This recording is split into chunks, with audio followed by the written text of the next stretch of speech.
People are under-recognized. We, as humans, are under-recognized.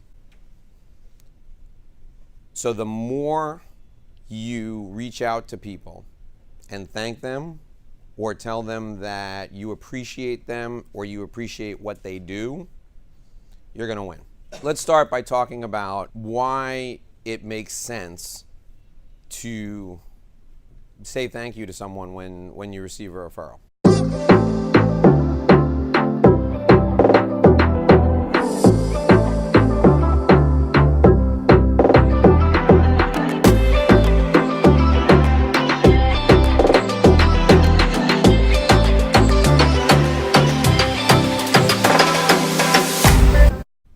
Let's start by talking about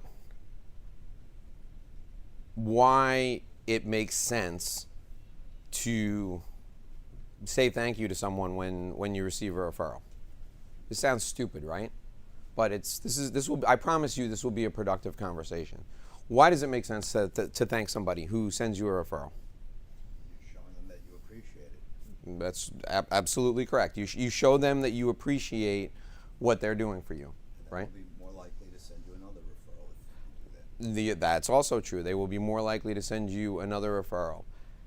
Have you ever received a referral that was a huge pain in the ass and didn't work out? Absolutely. Yes, right? Yeah. Okay. When I refer somebody to someone and they don't thank me, I assume that the person I referred them was a huge pain in the ass and it didn't work out. Okay? So other people are assuming the exact same thing.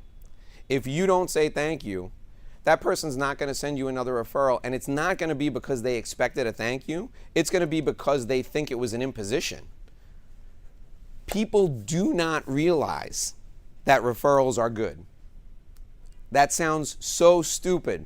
I'm going to say it again. People don't realize that referrals benefit you. They benefit us. They think it is an imposition. I'm going to introduce you to my brother-in-law, and he's building an office building downtown. I'm sorry to do this, but maybe you can take care of him. They don't realize. They think it's they think they're putting you out. Okay? So by saying thank you, you reinforce the fact that you want this. Okay? Forget about it being the right thing to do, and that's how you were brought up, and that's what you're teaching your kids. All that's true. I agree, 100%. But if you don't thank them, they're going to think, oh my gosh, I really put this guy out, and he's never going to want to be friends with me. He's never going to want to talk to me again. All right?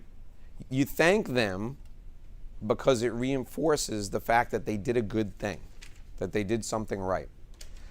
Now, everyone is under-recognized, okay? So there are different ways to say thank you that have a varying impact. I'm going to make some suggestions to you, and we're going to talk about how to leverage some of these different thank yous so that you can continue to receive referrals and you can make a generally positive impression on the people who you want to connect with.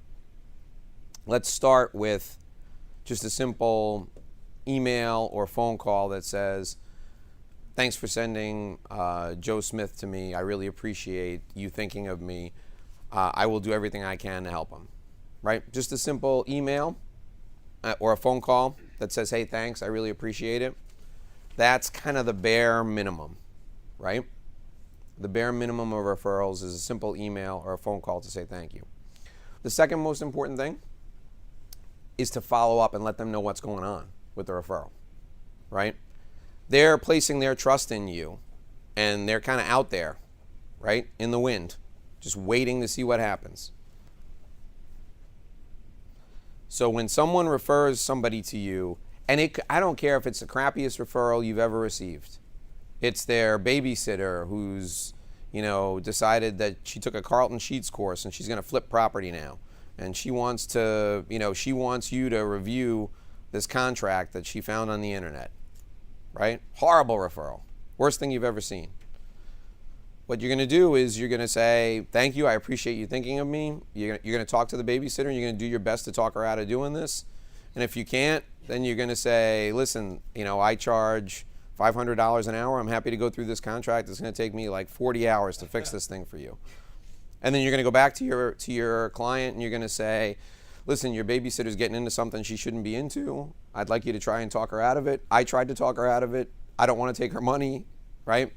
Bad referral, but you're doing somebody a favor by telling them, listen, they're going down the wrong path, okay? The follow-up is the second most important thing because this person is going to see their referral source again.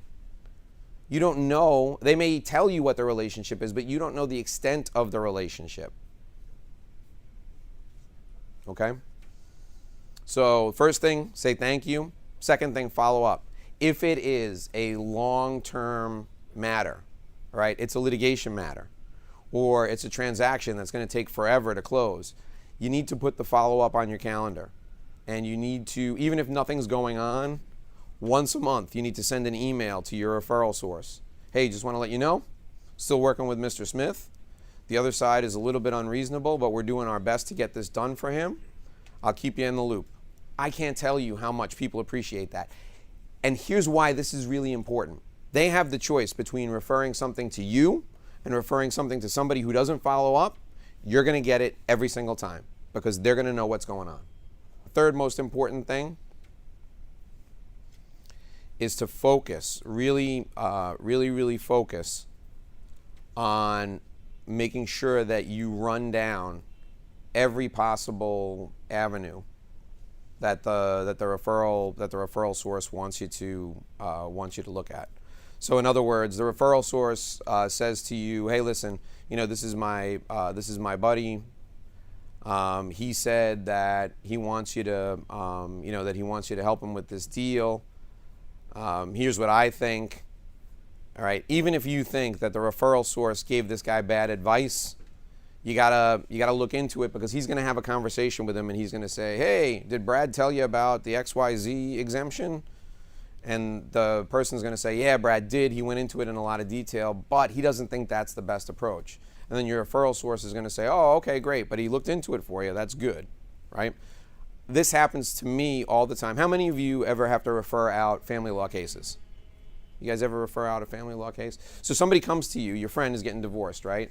And they say, hey, what's going to happen? Am I going to be able to get the kids? Am I going to get, am I going to get joint custody of the kids? What do you think? You're a lawyer, right? You guys do whatever everybody on TV does, right? You go to court every day, you go back, drink scotch, talk about taking the plea, right? That's what everybody thinks you guys do, just so you know, okay? So they're going to ask you for your opinion, and you're not going to be able to get off the hook without saying, hey, listen, this is not my practice area, but, from what I hear, unless you're a lunatic, everybody gets some sort of shared custody, right? So what's going to happen, you refer him, you say, listen, he's really asking about shared custody. I want you to know that shared custody is important to him. When that lawyer meets with that client, the lawyer should say, now Brad told me that shared custody was really important to you. Here's what we're going to do. We're going to look into this, and this is what it's going to entail. I'm going to really run it down.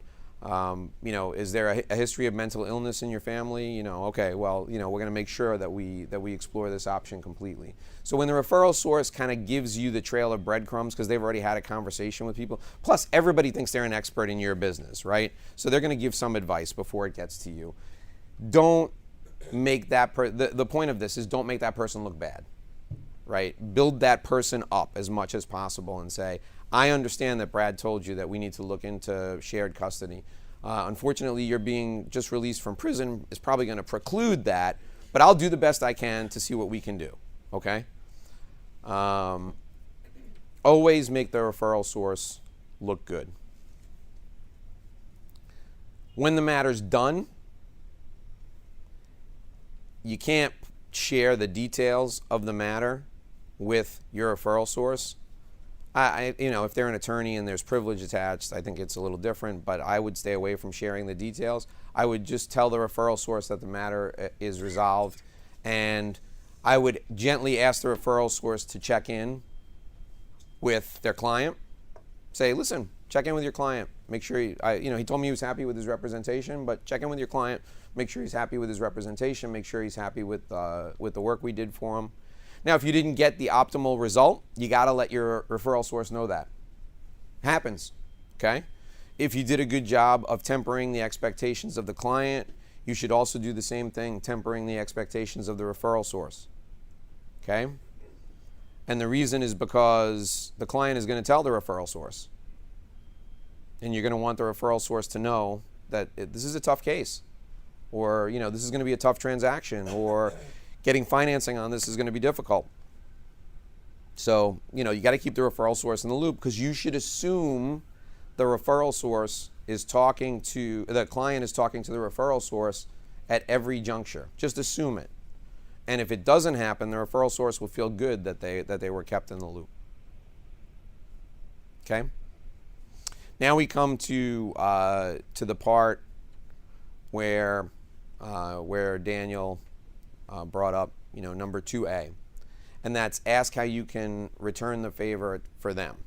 Here's how I like to ask how I can return the favor for them. What I do is I usually say to them, I really appreciate you thinking of me. That's number one. I appreciate the trust you put in me, you've placed in me. And I'd like to, at some point, introduce you to someone who can help advance your business or help you solve a personal problem. And then I go into the conversation that we had in our first session. And the conversation we had in our first session is, hey, tell me about what's going on in your business. What are your goals? What's the biggest challenge you're facing? If you could wave a magic wand and change everything, or change anything, what would it be? And then see who you know that you can introduce them to. It doesn't have to be immediately after they send you the referral. The conversation should be relatively soon after they've sent you the referral. But the introduction doesn't have to be immediately after. You have to show that you're trying. That's what you have to do. Okay? Now the matter's done. And it was a good one for you.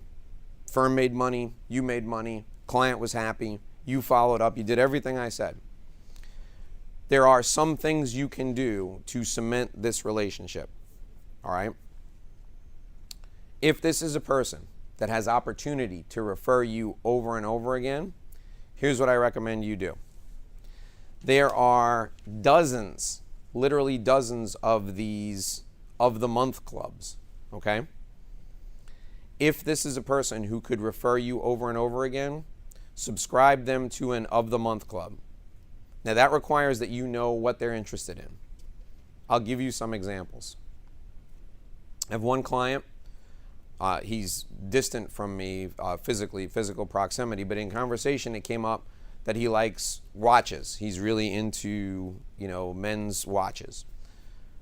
I found a club, a firm, a company called Watch Gang, and at three different price points, they will deliver a brand new watch to him. They do. Now I signed him up for it, and I signed myself up for it because it was really cool. They will deliver a watch every month to him.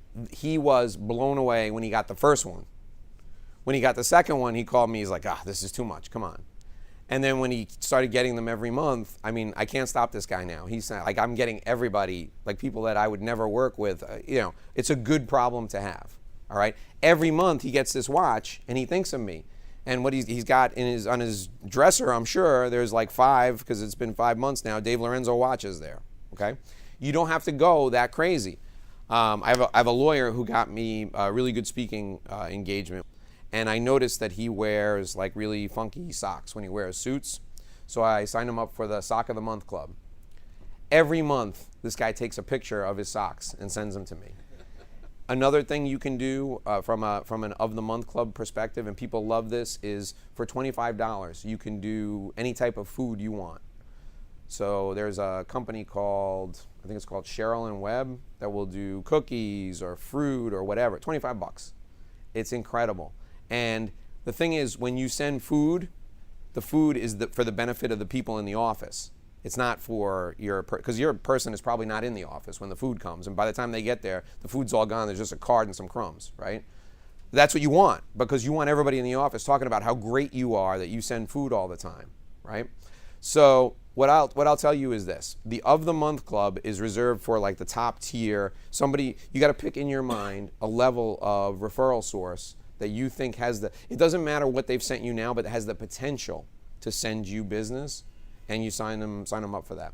If it's a one-time thing, the matter closes, I would send them I love to do the edible arrangements because it's fruit, and people are healthy. I mean, who doesn't like fruit? Everybody likes some type of fruit, right? And again, it's for the office, and depending on the referral that you got, you send even their small stuff is really, really good.